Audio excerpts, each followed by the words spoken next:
Bueno, buenas tardes. Nuestro grupo está conformado por Alejandra Sorelli, Natalia Sánchez, Laura Trujillo, Heidi Zamora, Beatriz Vargas y quien les habla, María José. El tema del que les vamos a hablar es la amilasa, su purificación y caracterización a partir de una cepa y su respectiva producción mediante el almidón.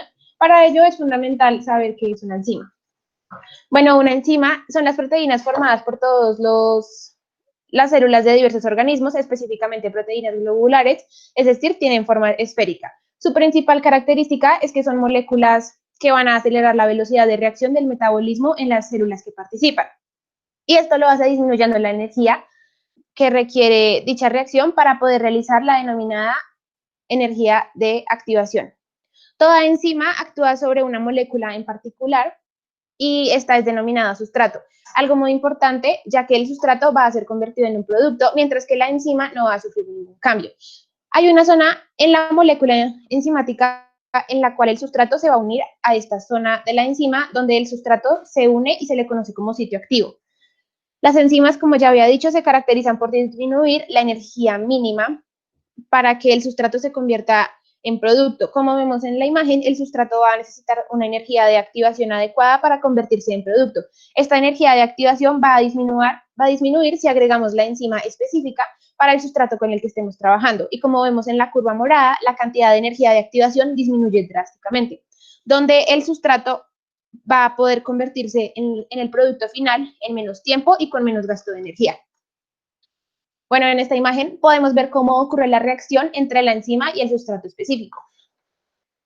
La actividad catalítica de las enzimas puede estar afectada por diversos factores como lo son la temperatura. Cuando hay un aumento en la temperatura, esto ocasionará un aumento de la velocidad de las moléculas, tanto de la enzima como de la molécula del sustrato. En la imagen podemos ver que alrededor de los 0 y los 50 grados, la velocidad de reacción es proporcional a la temperatura y las enzimas tienen una temperatura óptima para su trabajo. Otro factor es el pH. Los cambios de pH pueden afectar la unión entre sustrato y enzima. Puede ocasionar rupturas de diversos enlaces en las enzimas y eso también tiene como consecuencia un cambio de la forma de la enzima, es decir, del sitio activo y finalmente, donde finalmente la enzima se va a desnaturalizar.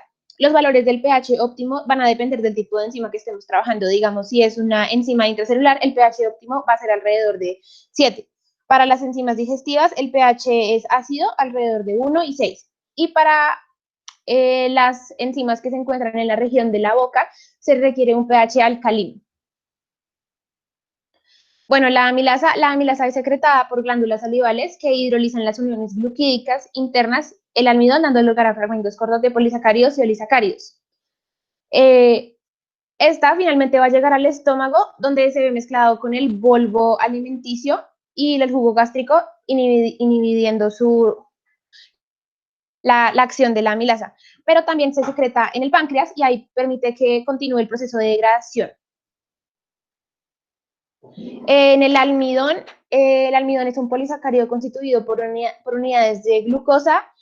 Sus principales fuentes de almacenamiento son granos, tubérculos y legumbres. Este está compuesto por dos polisacáridos diferentes, la amilosa y la amilopectina.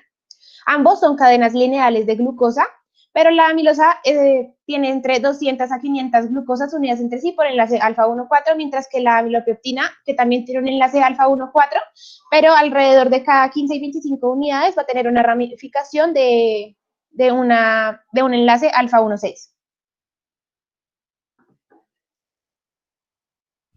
Bueno, teniendo en cuenta lo anterior, vamos a entrar a analizar una investigación sobre la producción de enzimas amilolíticas. Pásala, por favor.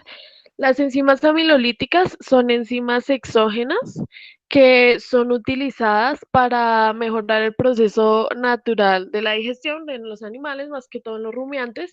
¿Qué se trata de esto? Estos animales consumen más que todo fibras y granos.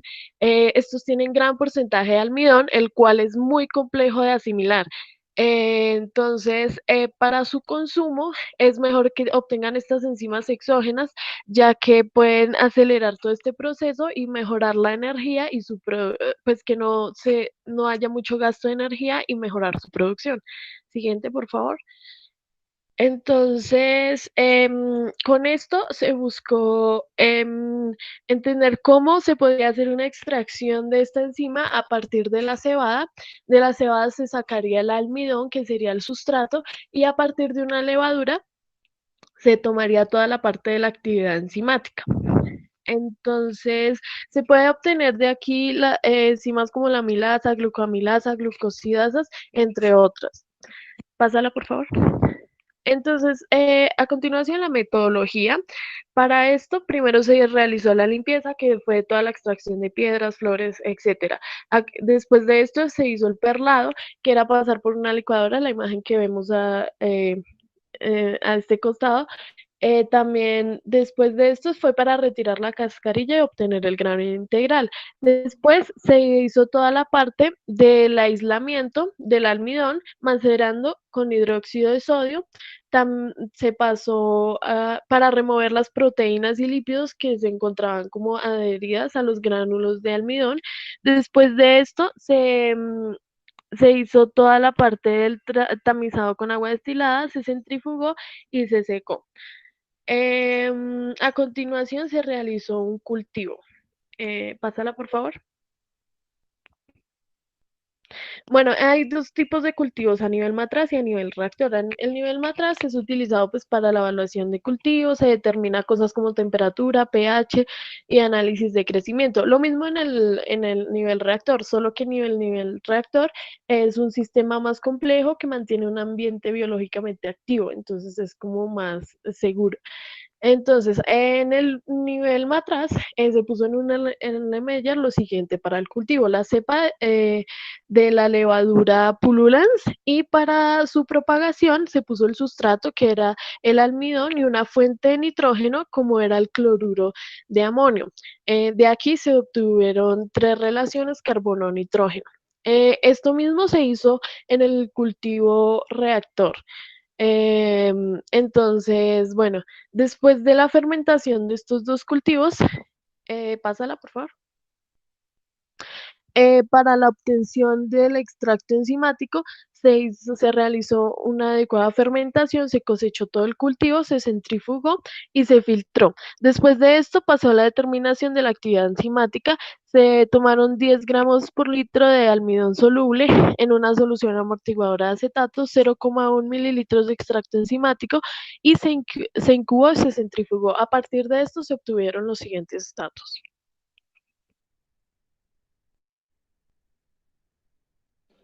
Resultados. Vamos a hablar de tres resultados en concretos de la investigación. El primero es sobre el aislamiento del almidón a partir de los granos de cebada de mala calidad. Aquí hablaremos de los rendimientos. Vemos dos tablas en mano derecha, podemos ver la tabla final y en el último dato que dice el rendimiento del almidón. Entonces, al realizar la centrifugación se presentaron dos fases. La fase de café, que fue la parte superior, contenía proteínas, fibra y gluten, mientras que la fase blanca corresponde al almidón. El rendimiento es de 29% presente y esto es comparable con otros reportados. En un estudio obtuvieron 35,9% y 30,2% a partir de una cebada no perlada. Esto es un rendimiento similar al que tenemos, entonces podemos decir que es adecuado los resultados. Pero si lo comparamos con un rendimiento de cebada de buena calidad, se obtiene 60%, lo cual es la mitad de lo que obtuvimos. Siguiente, por favor. Bueno, el siguiente es la evaluación del crecimiento de la levadura Pullulans a nivel matraz. Bueno, acá podemos ver en la gráfica de mano izquierda que con el tiempo el crecimiento celular disminuye. Se escoge la mejor condición para realizar el cultivo a nivel reactor. Entonces, acá podemos ver que la relación en la tabla de mano derecha, carbono-nitrógeno, 8, a las 12 horas es la que tiene un crecimiento más alto, entonces escogemos esa. Siguiente, por favor. Y por último, la evaluación del crecimiento de la levadura a nivel reactor. Bueno, entonces en la figura que tenemos a mano derecha podemos ver la actividad enzimática con respecto al tiempo.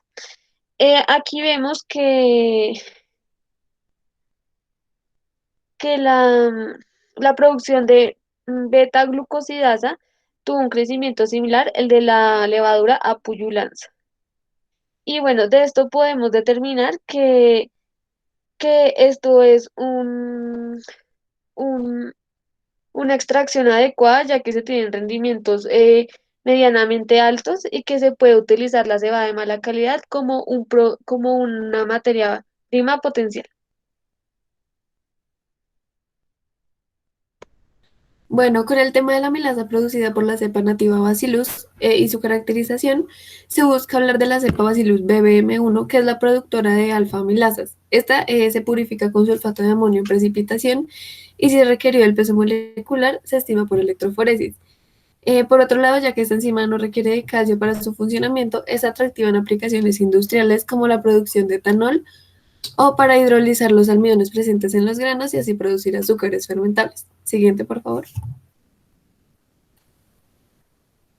Para la caracterización de la cepa BBM1, se sabe que esta cepa es un microorganismo gram positivo, que en microbiología se denominan bacterias gram positivas a aquellas bacterias que se tiñen de azul oscuro o violeta por la tinción de gram. Como se puede ver en la figura, la bacteria tiene forma basilar con dimensiones de 1.8 micrómetros por 0.7 micrómetros.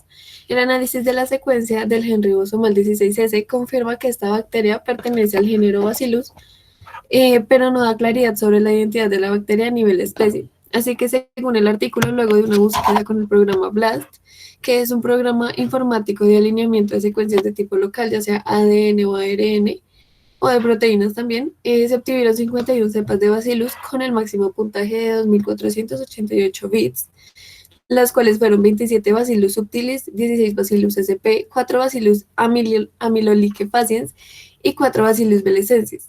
Después se determinó que la Bacillus belecensis es un sinónimo heterotípico de Bacillus amyloliquefaciens, lo que indica que el aislamiento corresponde a Bacillus subtilis o amyloliquefaciens, especies que no pueden ser diferenciadas fácilmente por métodos bioquímicos, siendo necesario el análisis de secuencias adicionales. Siguiente, por favor. Para la caracterización de la enzima, eh, como mi compañera les dijo, la cepa BBM1 produce la alfa-amilasa. Esta producción alcanza un máximo aproximadamente de 60 horas después de la inoculación del medio del cultivo. Luego se precipita la amilasa utilizando sulfato de amonio al 40%, obteniendo así una purificación de la enzima, la cual se evidencia por electroforesis. A partir del gel, se estimó que el peso de la enzima era de 77,6 kilodalton. Aparte del análisis por electroforesis, eh, se arrojó que poseía un punto isoeléctrico inferior a 6,8 porque migra como un anión en las condiciones del recorrido. Siguiente, por favor.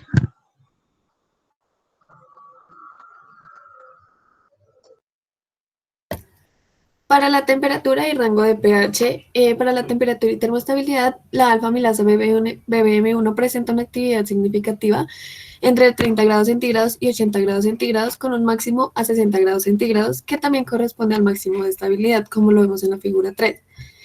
La enzima trabaja con una Por eficiencia superior al 80% entre 45 grados centígrados y 72 grados centígrados, y su actividad decrece rápidamente por encima de 80 grados centígrados.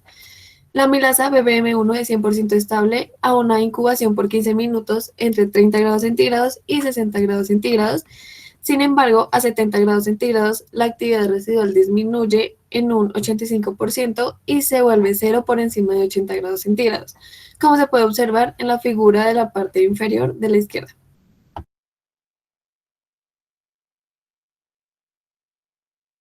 Por otra parte, el rango de pH sobre la actividad enzimática muestra que la alfa-amilasa BBM1 presenta actividad máxima en un rango de 5 a 7.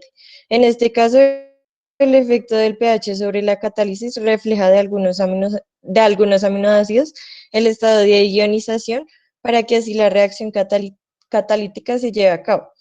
Eh, Acá se estima que el pKa de estos aminoácidos puede ser estimado usando una gráfica de Dixon Webb, que es la que está abajo.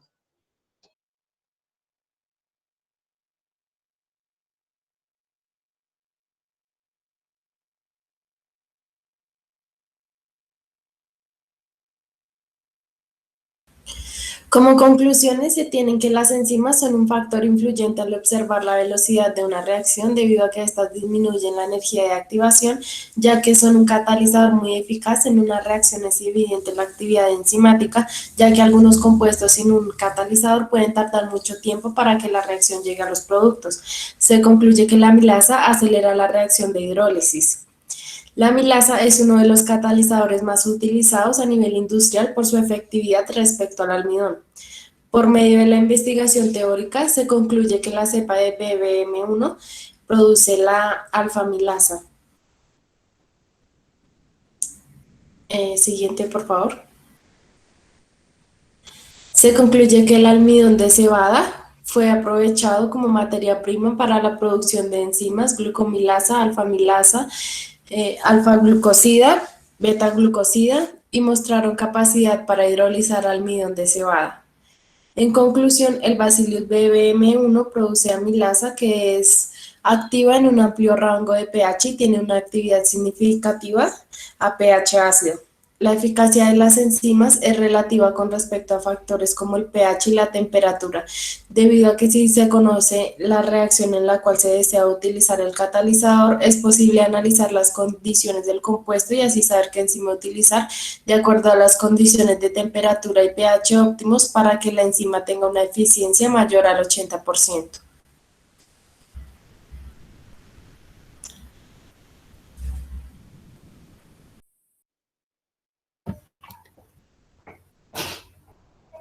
Bueno, y con esto ya finalizamos. Muchísimas gracias por su atención.